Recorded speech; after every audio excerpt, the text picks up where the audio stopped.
I owned skyscrapers, yachts, and private jets. I could buy any woman in the world, but I couldn't understand love. I was cold, empty inside. Then she walked into my office, a brilliant black woman who saw right through my wealth and changed everything. This is how she taught me to feel again. Before I tell you this incredible story, please subscribe and hit that bell icon. You don't want to miss the ending that changed everything I believed about love and relationships. They say money doesn't buy happiness, but I thought they were just poor people making excuses. I had everything: the Tribeca penthouse with floor-to-ceiling windows, the car collection that could fund a small country, and a private jet that knew my flight patterns better than I knew my own. My name appeared in Forbes lists, and I had more zeros in my bank account than most people have in their lifetime dreams. But here's the truth. No one tells you success is cold when you sleep alone. Growing up wasn't about birthday parties or bedtime stories.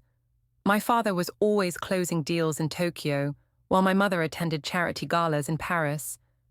We'd pass each other in the marble hallways of our estate, exchanging polite nods like business associates, not family. I remember my 10th birthday.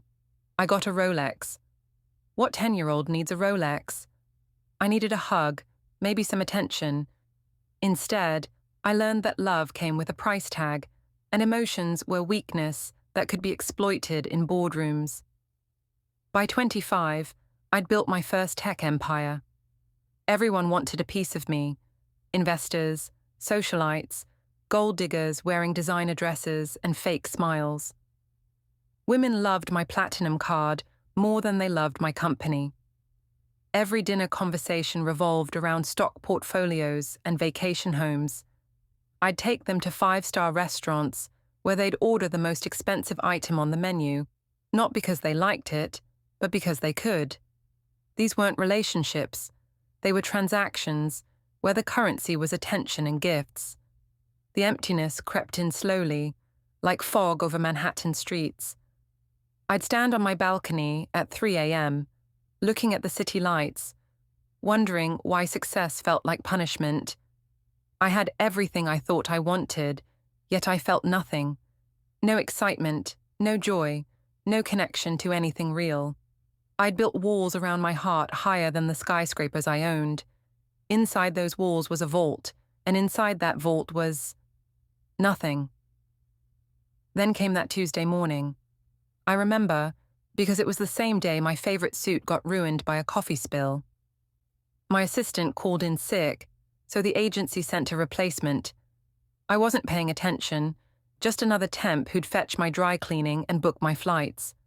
Little did I know, this woman with her no-nonsense attitude and unimpressed eyes would see right through my billion-dollar facade and show me what I'd been missing all along. I'll never forget the moment she walked into my office. Most temps looked nervous, intimidated by the corner office view and my reputation. Not her. Maya Williams moved like she owned every space she entered, carrying herself with a quiet confidence that made my thousands of dollars suit feel cheap. When I offered my hand for the usual power shake that made lesser men wince, she barely touched it. "Let's skip the dominance ritual," she said, setting her bag down. "I'm here to work, not audition for your ego." I was speechless. In my world, everyone catered to my whims, laughed at my jokes, and never challenged me. This woman, wearing a simple blazer that probably cost 1/10 of what she'd make that day, just dismissed me like I was any other client. My first instinct was to have her removed. Who did she think she was? But something in her eyes stopped me. They held intelligence, experience, and something else I couldn't identify. Perhaps it was indifference to my wealth, to my status, to everything that defined me. "I'm not impressed by money," she stated flatly when I mentioned a bonus for exceptional work. "I'm here for the references and experience. Your billions don't make you special, they make you predictable." My jaw actually dropped. Nobody spoke to Richard Sterling III that way. I'd fired executives for lesser slights. But again, I found myself frozen, intrigued by her audacity. When she reviewed my schedule, she raised an eyebrow. 7 board meetings this week, but not one personal appointment. When did you last see a friend who isn't on your payroll? The words hit me like a sledgehammer. The truth was, I couldn't remember. My friends were business associates, my relationships were networking opportunities, and my life was a carefully orchestrated performance where the audience paid to watch me exist. She saw through it all in 15 minutes. I spent the next hour trying to regain my footing, attempting to intimidate her with complex financial jargon and name-dropping celebrities. She listened patiently, then asked, "When's the last time you did something that scared you, not because of the money involved, but because it required your heart?" My heart? I hadn't considered that organ as anything more than a pump since I was 12. She was supposed to be my assistant, yet here she was, psychoanalyzing me without trying. By lunch, she'd reorganized my office, decluttered my schedule, and somehow made me question everything I thought I knew about success. When I tried to tip the delivery guy $50 for a $10 sandwich, she stopped me. "You're not being generous," she said. "You're buying their silence so they won't see the empty man behind the emperor's clothes." That night, I couldn't sleep. Her words echoed in my mind like a song I couldn't shake. I stood at my window, looking at the city, but for the first time, I saw the people below instead of properties I owned. Maya had shown me a mirror in just one day, and the reflection was a stranger wearing my expensive clothes, but having none of my happiness. For the next 2 weeks, Maya was the most frustrating and fascinating person I'd ever hired. She arrived precisely on time, never early to impress, never late despite New York traffic. Every task I gave her was completed flawlessly, but she refused to be awed by my world. When I tried to show her my art collection, Picassos and Monets worth millions, she asked if I actually understood the paintings or just bought them because they were expensive. Truthfully, I'd bought them as investments, but her question made me realize I'd never once stood in front of them just to appreciate their beauty. One morning, I found her in the break room, eating a homemade lunch with the building's cleaning staff. They were laughing at her stories, genuinely engaged, while my usual breakfast meetings with executives felt like performances where everyone recited their lines.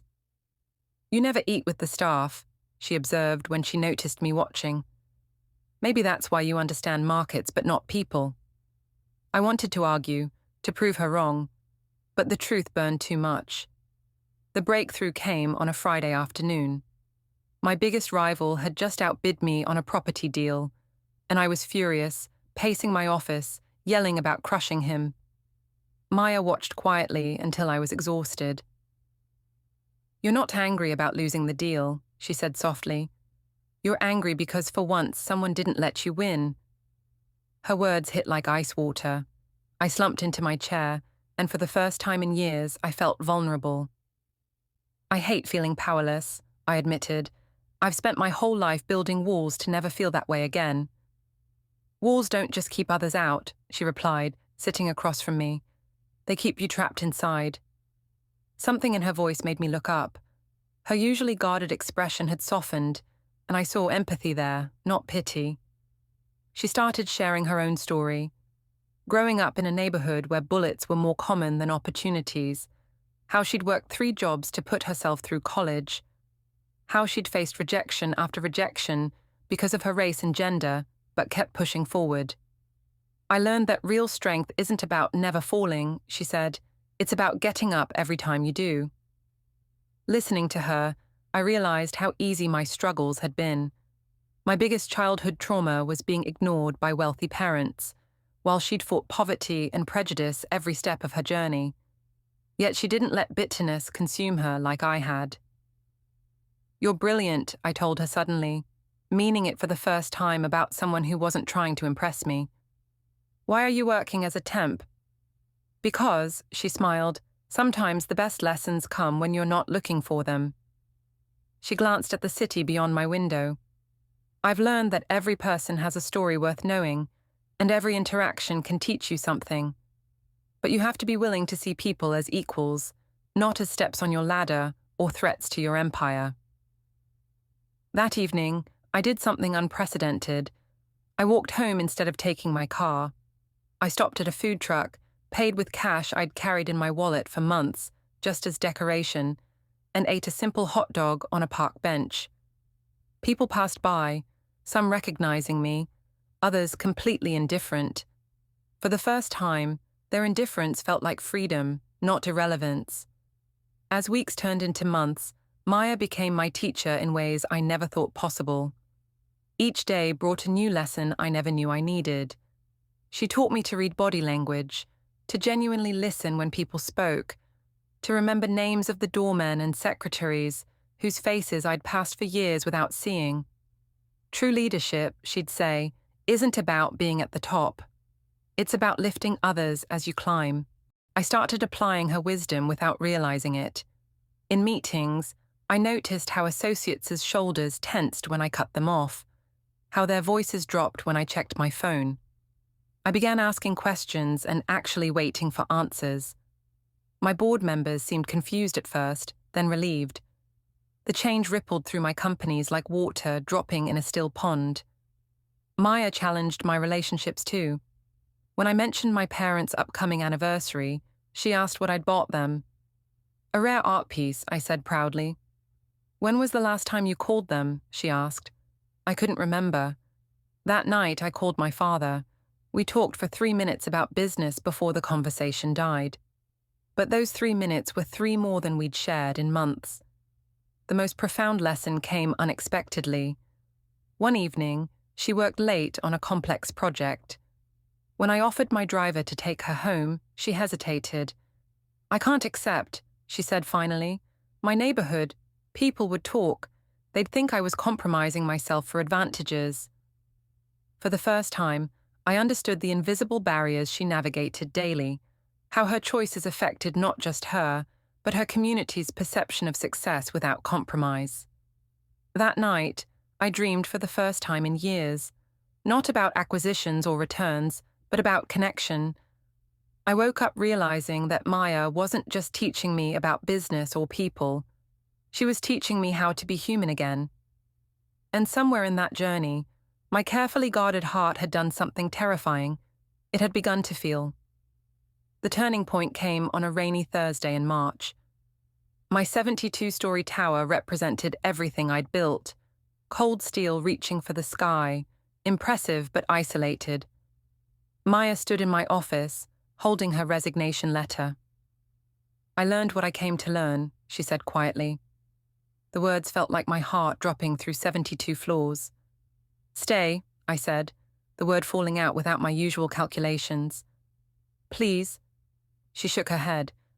"Richard, you're becoming a better person, but I can't be your life coach forever. You need to find your own path to feeling." The raw honesty in her voice cracked something inside me. For the first time since I was a child watching my mother leave for another charity ball, tears threatened to fall. "I don't know how to do this without you," I admitted, my voice barely above a whisper. "Do what?" she asked gently. "Live," I answered. "Actually live, not just exist." Maya walked to my window, looking at the city lights just starting to twinkle in the dusk. "When I grew up, we didn't have much, but my grandmother taught me that love isn't a luxury. It's the most essential thing we need to survive. You've been starving yourself your whole life." I moved beside her, seeing the city through her eyes for the first time. Millions of lives, each with their own struggles and triumphs. "I think I'm falling in love with you," I said, the words shocking me with their simplicity and truth. She turned to face me, her expression unreadable. "You don't love me, Richard. You love what I represent, everything you think you're missing." "Then teach me," I said. "Teach me to know the difference." She studied my face for a long moment. "Love requires vulnerability. Are you willing to risk everything you've built for something you can't control?"